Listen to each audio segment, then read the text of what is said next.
नमस्कार दोस्तों, मैं डॉक्टर ओपी वर्मा आप सभी का अरस्तु स्टडी पॉइंट यूट्यूब चैनल पर हार्दिक स्वागत करता हूं, हार्दिक अभिनंदन करता हूं। दोस्तों, आपको पता है कि हम अरस्तु स्टडी पॉइंट पर डाइजेस्टिव सिस्टम के बारे में लास्ट क्लास में चर्चा कर रहे थे। उसमें हमने ओरल कैविटी के बारे में पढ़ लिया था, फेरिंक्स के बारे में पढ़ लिया था, ईसोफेगस के बारे में पढ़ लिया था और स्टमक के बारे में पढ़ लिया था। उसी कड़ी में अपन आज आगे स्मॉल इंटेस्टाइन, लार्ज इंटेस्टाइन के बारे में पढ़ेंगे। तो एलिमेंट्री कैनाल का जो आगे का भाग है उसे फिर मैंने एलिमेंट्री कैनाल को एक डायग्राम के रूप में दिखाया है। ये जो डायग्राम है उसमें अपन ने यहाँ स्टमक तक की बातें पढ़ ली थी। स्टमक के अंदर गैस्ट्रिक जूस था और गैस्ट्रिक जूस गैस्ट्रिक ग्लैंड से सीक्रेट होता है, जिसमें पेप्सिन, गैस्ट्रिक लाइपेज और रेनिन एंजाइम उपस्थित थे। उन सब पर चर्चाएं की। यहाँ पर आमाशय के अंदर, स्टमक के अंदर अम्लीय माध्यम में भोजन का पाचन होता है और भोजन लगभग 3 घंटे तक इस स्टमक के अंदर डाइजेस्ट होता है, रुकता है। यहाँ पर प्रोटीन का पाचन करने के लिए अपन ने पेप्सिन एंजाइम को पढ़ा और दूध को दही में बदलने वाला जो एंजाइम था वो था रेनिन। ऐसे ही गैस्ट्रिक लाइपेज यहाँ पर वसा का पायसीकरण करता है, तो अम्लीय माध्यम में यहाँ पर भोजन का पाचन होता है। उसके बाद जैसे ही चलते हैं तो स्मॉल इंटेस्टाइन स्टार्ट हो जाती है। स्मॉल इंटेस्टाइन जो कि नॉर्मली हमारी एलिमेंट्री कैनाल का सबसे लंबा भाग भी होती है, जो यहाँ से स्टार्ट होती है। और स्मॉल इंटेस्टाइन का वह भाग जो स्टमक से जुड़ा रहता है उसे बोलते हैं ड्यूडेनम। तो ये वाला जो पार्ट है ये ड्यूडेनम भाग है।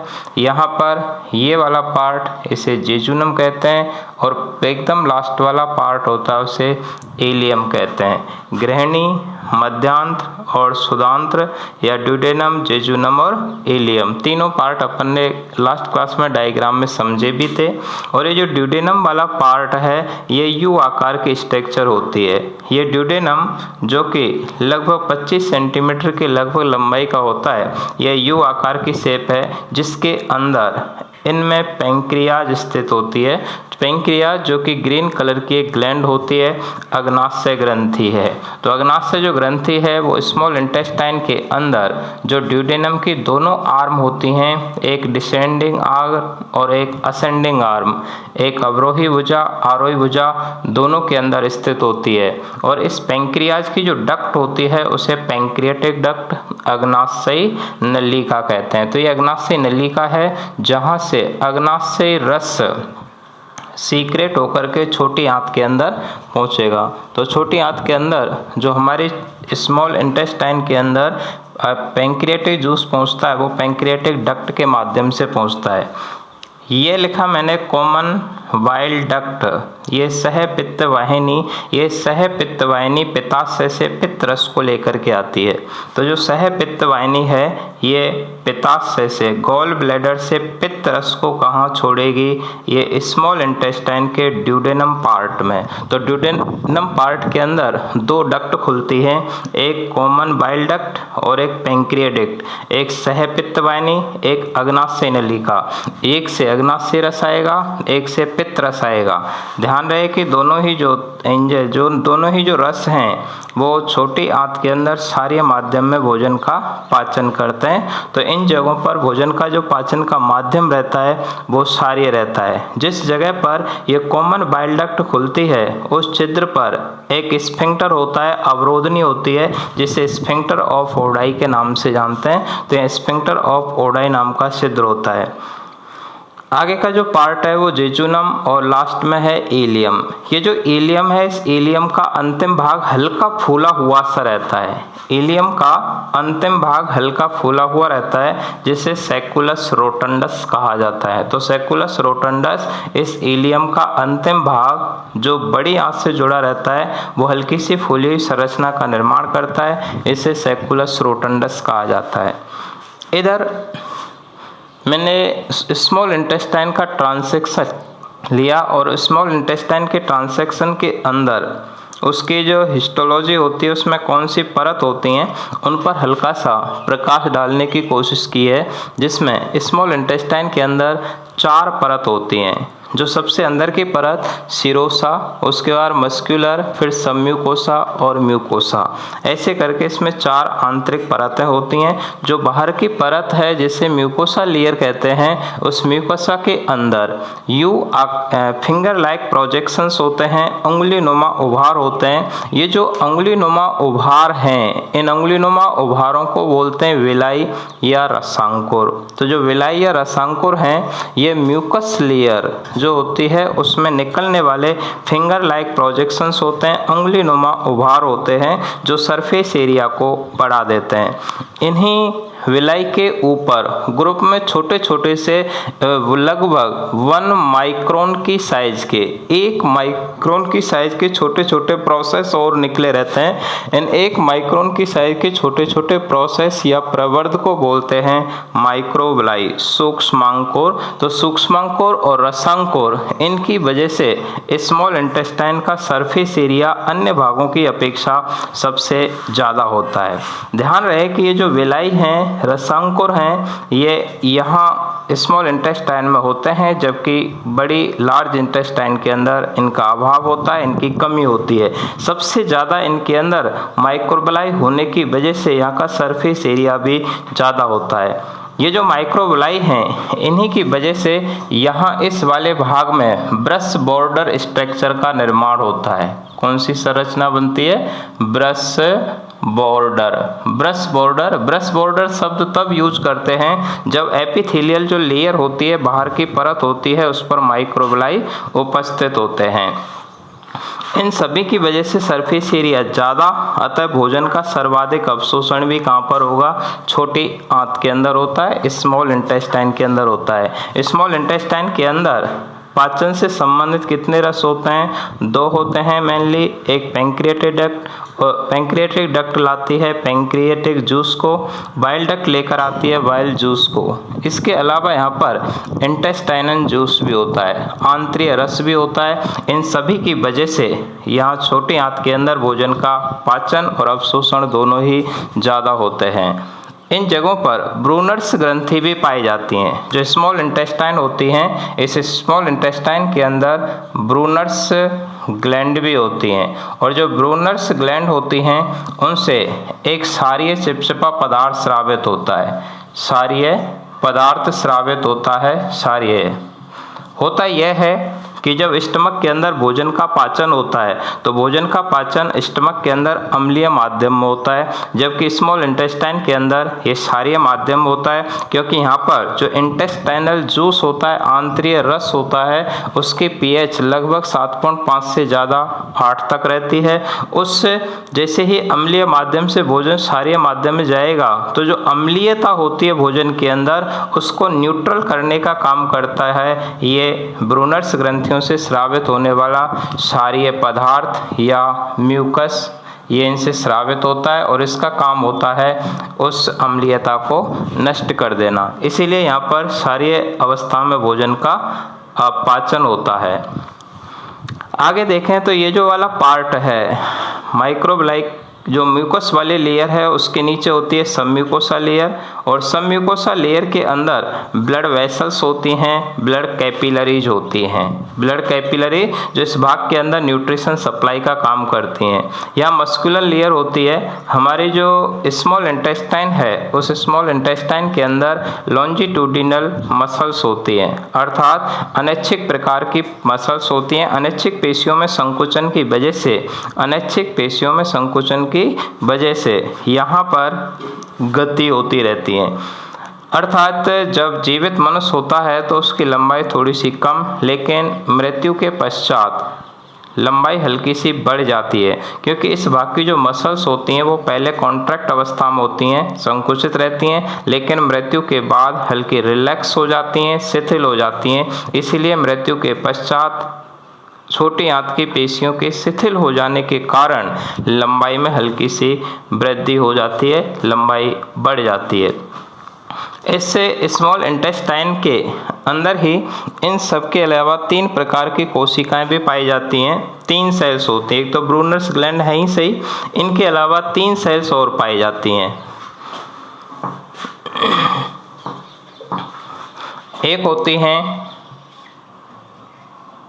पीनेथ सेल, एक होती हैं इंटेस्टाइनल सेल, एक होती हैं गोबलेट सेल। 3 सेल पाए जाते हैं, पीनेथ सेल, इंटेस्टाइनल सेल और गोबलेट सेल। ये जो पीनेथ सेल्स होती हैं, पीनेथ सेल, इनका काम होता है हानिकारक बैक्टीरिया को मारने के लिए लाइसोजाइम एंजाइम सीक्रेट करना। पीनट सेल का काम होता है हानिकारक बैक्टीरिया को मारने के लिए जो लाइसोजाइम एंजाइम है वो लाइसोजाइम एंजाइम सीक्रेट करने का काम करती हैं। और जो गोबलेट सेल्स होती हैं, ये गोबलेट, इनसे म्यूकस सीक्रेट होता है। इनसे क्या निकलेगा? म्यूकस या श्लेष्मा। इंटेस्टाइनल सेल्स होती हैं वो जल पर्याप्त मात्रा में सीक्रेट करती हैं या विभिन्न प्रकार के जो इलेक्ट्रोलाइट्स होते हैं, विद्युत अपघट्ट होते हैं, उन्हें सीक्रेट करने का काम करती हैं। तो 3 सेल होते हैं। एक पीनेथ सेल का काम क्या है? तो बैक्टीरिया को मारने के लिए लाइसोजाइम एंजाइम स्रावित करना, और लाइसोजाइम एंजाइम का काम होता है हानिकारक बैक्टीरियाओं की सेल वॉल को नष्ट करना। इंटेस्टाइनल सेल का काम क्या है? तो ये जल और इलेक्ट्रोलाइट्स होते हैं उनको सीक्रेट करती हैं। और गोबलेट सेल्स म्यूकस स्रावित करती हैं, श्लेष्मा स्रावित करती हैं। इन स्मॉल इंटेस्टाइन के अंदर ही स्मॉल इंटेस्टाइन में पियर्स पैचेज नामक स्ट्रक्चर भी पाई जाती है। एक स्ट्रक्चर पाई जाती है पियर्स पैचेज। ये जो पियर्स पैचेज होते हैं, पियर्स पैचेज वास्तव में वे छोटी लस्सी का गांठें होती हैं जो आगे चलकर लिम्फोसाइट्स का निर्माण करती हैं। तो ये भी अच्छा क्वेश्चंस बनता है कि पियर्स पैचेज कहाँ पाए जाते हैं? तो स्मॉल इंटेस्टाइन में पाए जाते हैं। इन पियर्स पैचेज का काम क्या है? लिम्फोसाइट सीक्रेट करना, और लिम्फोसाइट्स का काम क्या होता है? एंटीबॉडी का निर्माण करना। जैसे अपन ने जब टंग पढ़ा था तो टंग के अंदर भी बायलैटरल साइड में हमने टॉन्सिल्स पढ़े थे। ऐसे ही स्प्लीन पढ़ते हैं तो ये स्प्लीन भी एक लिम्फ नोड्स होती है। तो पियर्स पैचेज कहाँ पर पाए जाते हैं? स्मॉल इंटेस्टाइन के अंदर। इसके अलावा यहाँ पर लैक्टियल्स भी होती हैं। लैक्टियल्स शीर नलिकाएं होती हैं, और जो लैक्टियल्स या शीर नलिकाएं हैं इनका काम होता है वसा अवशोषण का कार्य करना, फैट एब्जॉर्प्शन का काम करती हैं। लेकिन ध्यान रहे कि ये लैक्टियल्स उन्हीं फैट एब्जॉर्प्शन का काम करती हैं जिनमें कार्बन की संख्या 10 से ज़्यादा होती है। जैसे हमारे शरीर के अंदर कार्बोहाइड्रेट का अवशोषण मोनोसैकेराइड के रूप में होता है, जबकि जितनी भी फैट होती हैं उनका मोनोग्लिसराइड्स के रूप में होता है। और यदि कार्बन की संख्या फैट में 10 से ज़्यादा है तो उनका एब्जॉर्प्शन करने के लिए लैक्टियल्स या शीर नलिकाएं जिम्मेदार होती हैं। तो पियर्स पैचेज का काम क्या है? लिम्फोसाइट बनाना, लिम्फोसाइट से एंटीबॉडी बनती हैं। लैक्टियल्स का काम क्या है? वसावशोषण करना। स्मॉल इंटेस्टाइन में 3 मेन सेल होती हैं। पीनेथ सेल क्या काम करती हैं? लाइसोजाइम सीक्रेट करती हैं, और लाइसोजाइम का काम है हानिकारक बैक्टीरियाज को नष्ट करना। इंटेस्टाइनल सेल्स का काम क्या है? जल और विद्युत अपघट्ट सीक्रेट करना, और गोबलेट सेल का काम होता है म्यूकस या श्लेष्मा स्रावित करना। तो ये स्मॉल इंटेस्टाइन से रिलेटेड बात है। स्मॉल इंटेस्टाइन से आगे चलते हैं तो बड़ी आंत या लार्ज इंटेस्टाइन स्टार्ट हो जाती है जो अप्रॉक्स 1.5 मीटर की होती है। स्मॉल इंटेस्टाइन के 3 पार्ट होते हैं, वैसे ही जो लार्ज इंटेस्टाइन है उसके भी 3 पार्ट होते हैं, जिसमें आपने कल लास्ट क्लास में देखा भी था। पहला पार्ट होता है सीकम, और जो दूसरा पार्ट होता है उसे कोलन, और तीसरा पार्ट होता है उसे रेक्टम कहते हैं। ये जो सीकम पार्ट है ये वह भाग होता है जहां पर स्मॉल इंटेस्टाइन और लार्ज इंटेस्टाइन दोनों आपस में जंक्शन बनाती हैं, और इसी का सीकम का ही वह भाग जो अवशिष्ट के रूप में पाया जाता है उसी को बोलते हैं वर्मीफॉर्म अपेंडिक्स, वर्मीफॉर्म अपेंडिक्स कहते हैं। इस इलियम और कोलन दोनों के बीच में, इलियम और कोलन दोनों के बीच में एक वाल्व भी होता है जिसे इलियोसिकल वाल्व कहा जाता है। इलियोसिकल वाल्व, इलियोसिकल वाल्व किस किस के बीच में होता है? इलियम और कोलन के बीच में। ये जो कोलन वाला पार्ट है ये मुख्यतया जल अवशोषण से रिलेटेड होता है, यानी मेटाबॉलिक रिएक्शंस के दौरान जब जल बनता है उस जल का अवशोषण करना किसका काम होता है? इस कोलन का। इस कोलन के अंदर इसमें कुछ लॉन्जिट्यूड मसल्स फोल्ड पाए जाते हैं। जो मसल्स फोल्ड होते हैं उन्हें बोलते हैं टिन्नी। टिन्नी, तो टिन्नी जो होते हैं वो वास्तव में क्या हैं? तो मसल्स के फोल्ड होते हैं, वलन होते हैं। इसी के अंदर कुछ जल अवशोषण से संबंधित थैलीनुमा संरचनाएं भी पाई जाती हैं, और जो थैलीनुमा संरचना होती हैं उन्हें बोलते हैं होस्ट्रा। उन्हें क्या कहा जाता है? होस्ट्रा। तो होस्ट्रा और टिन्नी ये कोलन के अंदर पाए जाते हैं। इस कोलन के भी फिर मेनली 3 पार्ट हो जाते हैं, एक डिसेंडिंग, एक ट्रांसवर्स और एक असेंडिंग। आगे का जो पार्ट है ये रेक्टम में पहुंचता है, और जो रेक्टम होती है वो रेक्टम जल अवशोषण में भाग लेती है। रेक्टम के अंदर कोई भी डाइजेस्टिव ग्लैंड्स नहीं होती, किसी भी प्रकार की पाचक ग्रंथि नहीं पाई जाती, यहाँ जल का सबसे ज़्यादा अवशोषण होता है। उसके आगे चलें तो अपना जो अपशिष्ट पदार्थ है वो रेक्टम से होते हुए एनस तक पहुँचेगा। एनस के अंदर अंतिम जो टर्मिनल पार्ट होता है, अंतिम छोर होता है, उस अंतिम छोर पर एनल स्फिंक्टर्स होते हैं, गुदा अवरोधनी होते हैं। एनल स्फिंक्टर्स के अंदर मसल्स होती हैं। जो बाह्य भाग होता है, बाह्य भाग, उस बाह्य भाग के अंदर ऐच्छिक पेशी होती हैं, ऐच्छिक पेशी। जबकि जो आंतरिक भाग होता है, आंतरिक भाग, इसके अंदर अनैच्छिक पेशी होती हैं। तो इंटरनल पार्ट में कैसी पेशी होती हैं? अनैच्छिक, इनवॉलेंट्री होती हैं। जबकि जो एक्सटर्नल पार्ट होता है उसके अंदर मसल्स कैसी होती हैं? ऐच्छिक होती हैं। छोटे बच्चों के अंदर भी जो एनल स्फिंक्टर्स होते हैं वो अनैच्छिक होते हैं, जानवरों के अंदर भी अनैच्छिक होते हैं, लेकिन एडल्ट मनुष्य के अंदर ये जो एनल स्फिंक्टर हैं ये ऐच्छिक प्रकार के होते हैं। तो ये अपन ने एलिमेंट्री कैनाल्स के बारे में अध्ययन किया। अपन ने स्मॉल इंटेस्टाइन पढ़ी, लार्ज इंटेस्टाइन पढ़ी, भोजन का सर्वाधिक अवशोषण, पाचन सारी माध्यम में छोटी आंत के अंदर होता है। अब यहाँ से आगे देखते हैं हम डाइजेस्टिव ग्लैंड्स, पाचक ग्रंथियों के बारे में पढ़ते हैं।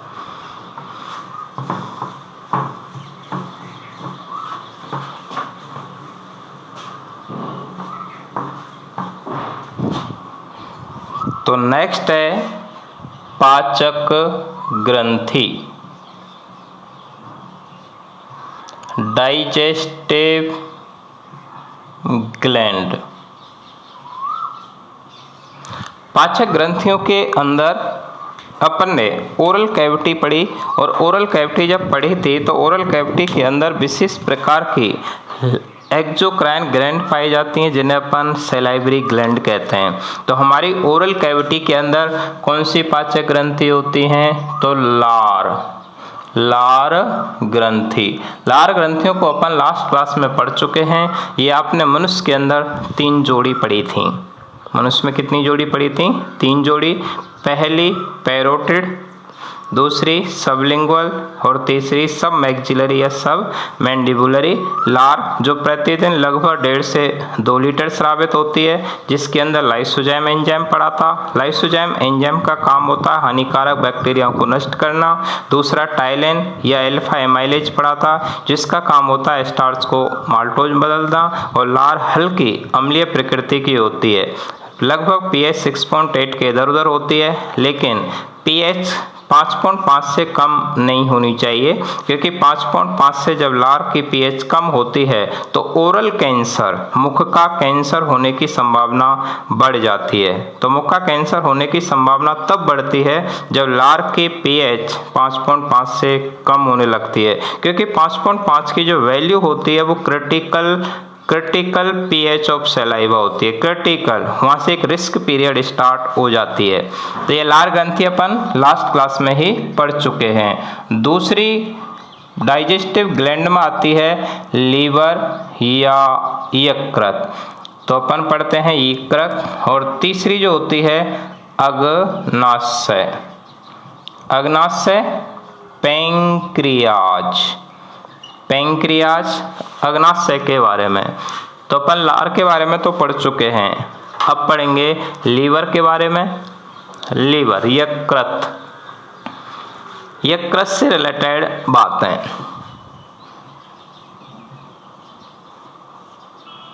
यकृत, यकृत को ही बोलते हैं जिगर, इसी को क्या कहते हैं? जिगर कहते हैं। इसी को लीवर कहते हैं और इसी को हमारे शरीर की प्रयोगशाला भी कहा जाता है। तो लेबोरेटरी ऑफ ह्यूमन बॉडी कहें, लीवर कहें, जिगर कहें, ये सब इसी के नाम हैं। इसका जो वजन होता है वो वजन लगभग 1.5 किलोग्राम होता है। हमारा लीवर राइट साइड में स्थित होता है, राइट साइड में स्थित। तो लीवर किस साइड में रहता है? ये राइट साइड में स्थित होता है। लीवर की उत्पत्ति, ओरिजिन ऑफ लीवर एंडोडर्म से होता है। कहाँ से बनता है ये?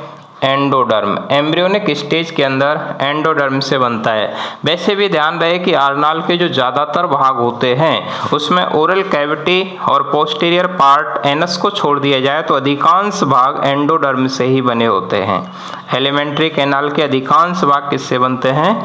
एंडोडर्म से बने हुए होते हैं। ये आंतरिक अंगों में सबसे बड़ा अंग भी है। आंतरिक अंगों में सबसे बड़ा अंग, यह सबसे बड़ी ग्रंथि भी है। सबसे बड़ी ग्रंथि, यह सबसे बड़ी पाचक ग्रंथि भी है। पाचक ग्रंथि, तो सबसे बड़ी ग्रंथि और सबसे बड़ी पाचक ग्रंथि दोनों में लीवर ही चला जाता है। मेटाबॉलिक रिएक्शंस की दृष्टि से देखा जाए तो उपापचय क्रियाओं में सबसे बिजी रहने वाला ऑर्गन्स भी लीवर ही होता है। और लीवर की उत्पत्ति किससे होती है? एंडोडर्म से। लीवर हमारे किस साइड में रहता है? राइट साइड में। वजन लगभग 1.5 किलोग्राम तक का होता है।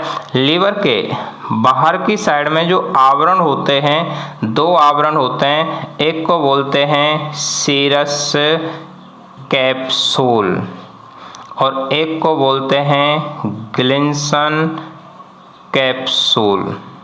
सिरस कैप्सूल और एक को बोलते हैं ग्लिंसन कैप्सूल। तो लीवर के चारों ओर कितने आवरण होते हैं? 2। ये सुरक्षा का काम करते हैं। इसमें से ग्लिंसन कैप्सूल एग्जाम के लिए अच्छा क्वेश्चन बनता है कि ग्लिंसन कैप्सूल किसके चारों ओर उपस्थित आवरण होता है? तो ग्लिंसन किसके चारों ओर होता है? ये लीवर के चारों ओर। जैसे अपना जो ब्रेन है, उस ब्रेन के चारों ओर सबसे बाह्य आवरण होता है, उसे ड्यूरामेटर कहते हैं। वैसे ही अपन जब हार्ट पढ़ते हैं तो हार्ट में पेरिकार्डियम बोल देते हैं। ऐसे ही किडनी पढ़ते हैं तो रीनल कैप्सूल बोल देते हैं। उसी प्रकार हमारे लीवर के चारों ओर जो आवरण है उसमें से ग्लिंसन कैप्सूल को पूछ लिया जाता है, इम्पोर्टेंट भी है। तो आवरण होते हैं 2। इस लीवर का निर्माण करने वाली, लीवर का निर्माण करने वाली जो सेल्स होती हैं, सेल, उन्हें हेपेटोसाइट कहा जाता है। लीवर का निर्माण करने वाली सेल को क्या कहते हैं? हेपेटोसाइट कहते हैं। ये हेपेटोसाइट कोशिकाएं आपस में जब मिल जाती हैं तो इनसे हेपेटिक लोब्स बन जाते हैं। ये जब हेपेटिक लोब्स बन जाते हैं तो हेपेटिक लोब इस लीवर का निर्माण करने वाली क्रियात्मक इकाई हो जाती है। तो लीवर का निर्माण करने वाली सेल्स को क्या कहेंगे? हेपेटोसाइट। लीवर के चारों ओर आवरण कितने हैं? 2। एक सिरस कैप्सूल और एक ग्लिंसन कैप्सूल। हमारे शरीर की सबसे बड़ी डाइजेस्टिव ग्लैंड कौन सी है?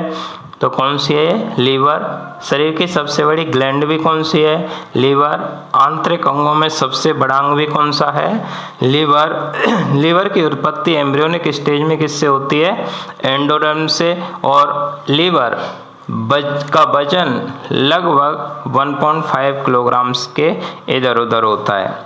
अपना जो लीवर है उस लीवर के मेनली लीवर के स्ट्रक्चर में देखा जाए तो लीवर के अंदर जो हेपेटोसाइट सेल्स होती हैं वो हेपेटिक लोब्स बना लेती हैं, हेपेटिक लोब। इन हेपेटिक लोब्स के बीच में फिर कुछ इंट्रासेल स्पेस आ जाते हैं, जैसे ये स्पेस आ गया, और ये जो स्पेस होता है इस स्पेस को बोलते हैं हेपेटिक स्पेस या लेमेली। इनके अंदर विशेष प्रकार की भक्षक कोशिकाएं भी पाई जाती हैं। उन भक्षक कोशिकाओं को बोलते हैं कोफर्स सेल। तो लीवर के अंदर पाई जाने वाली जो भक्षक कोशिकाएं फैगोसाइटिक सेल्स होती हैं वो क्या कहलाती हैं? कोफर्स सेल कहलाती हैं। इनका काम होता है हानिकारक बैक्टीरिया या वायरस या जितने भी फॉरेन पार्टिकल्स होते हैं, अपशिष्ट पदार्थ होते हैं, उन्हें फैगोसाइटोसिस की क्रिया के द्वारा नष्ट करना। तो इनका काम क्या है? भक्षण करना, फैगोसाइटोसिस की क्रिया में भाग लेना। अलग अलग जगह पर इन फैगोसाइटिक सेल्स के नाम अलग अलग होते हैं। जैसे हम ब्लड पढ़ते हैं तो वहाँ पर इन्हीं को मोनोसाइट्स बोला जाता है। ऐसे ही जब अपन लंग्स पढ़ते हैं तो लंग्स के अंदर इन्हें डस्ट सेल कहते हैं। जब अपन कनेक्टिव टिश्यू पढ़ते हैं तो कनेक्टिव टिश्यू के अंदर इन्हें हिस्टियोसाइट सेल्स या मैक्रोफेज सेल्स कहा जाता है। तो इनके नाम अलग अलग होते हैं, काम एक ही होता है। फैगोसाइटोसिस की क्रिया के द्वारा जितने भी फॉरेन पार्टिकल्स होते हैं, वेस्ट मटेरियल होते हैं या हानिकारक हार्मफुल बैक्टीरिया वायरस होते हैं, उनको नष्ट करने का काम करती हैं। इस लीवर के अंदर ब्लड की सप्लाई हेपेटिक आर्टरी के द्वारा या हेपेटिक पोर्टल सिस्टम के द्वारा होती है।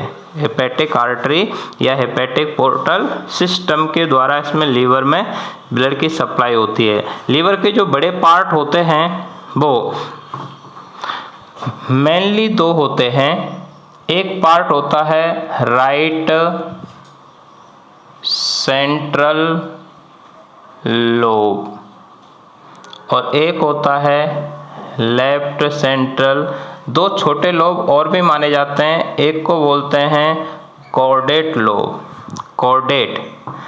कॉर्डेट लोब बोलते हैं। ये छोटा लोब होते हैं, जबकि मेन ये दो ही होते हैं, एक राइट और दूसरा होता है लेफ्ट। ये जो राइट सेंट्रल लोब है, इस राइट सेंट्रल लोब के अंदर होता है गॉल ब्लैडर, पित्ताशय, गॉल ब्लैडर या पित्ताशय। तो जो गॉल ब्लैडर पित्ताशय है, ये वह स्थान होता है जहां पर सामान्यतया बाइल जूस या पित्त रस का संग्रह होता है, पित्त रस या वाइल जूस का संग्रह होता है। तो जो पित्त रस है उसका निर्माण होता है लीवर के अंदर, लेकिन संग्रह कहाँ पर होता है? पित्ताशय के अंदर होता है। और ये जो गॉल ब्लैडर या पित्ताशय है, ये लीवर के कौन से पार्ट में रहता है?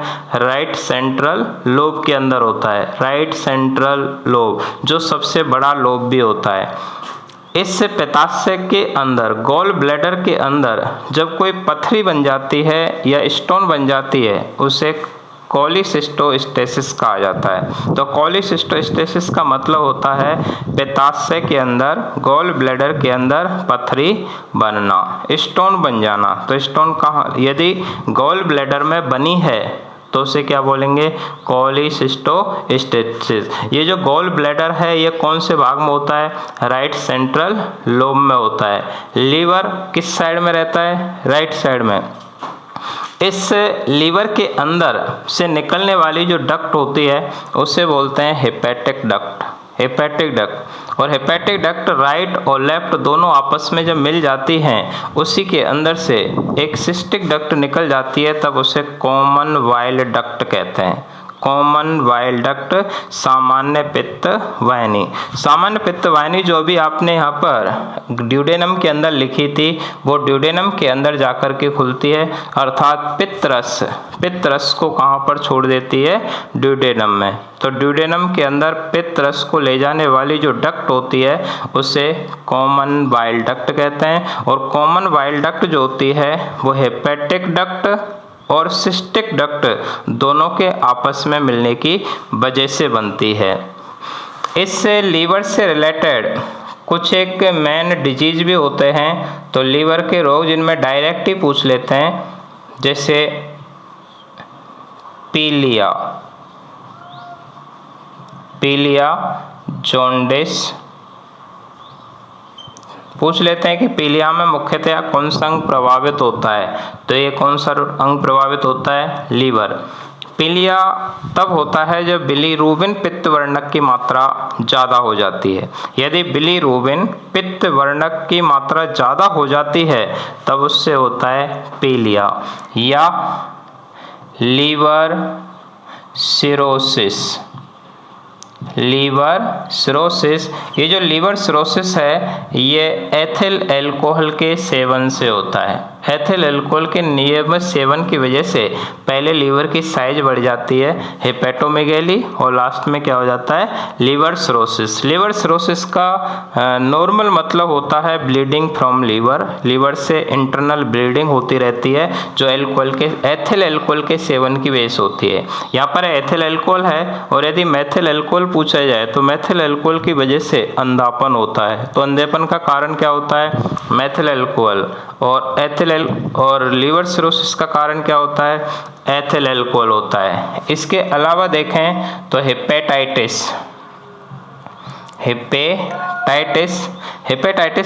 हेपेटाइटिस जो वायरस की वजह से होता है, ये hepatitis A, hepatitis B, C, D, E, G कोई भी वायरस की वजह से हो सकता है। तो हेपेटाइटिस ए हो सकता है, बी हो सकता है, सी हो सकता है, डी हो सकता है। इनमें सबसे खतरनाक हेपेटाइटिस बी होता है क्योंकि हेपेटाइटिस बी डीएनए वायरस होता है, बाकी के जो वायरस हैं वो आरएनए वायरस होते हैं। या इसके अलावा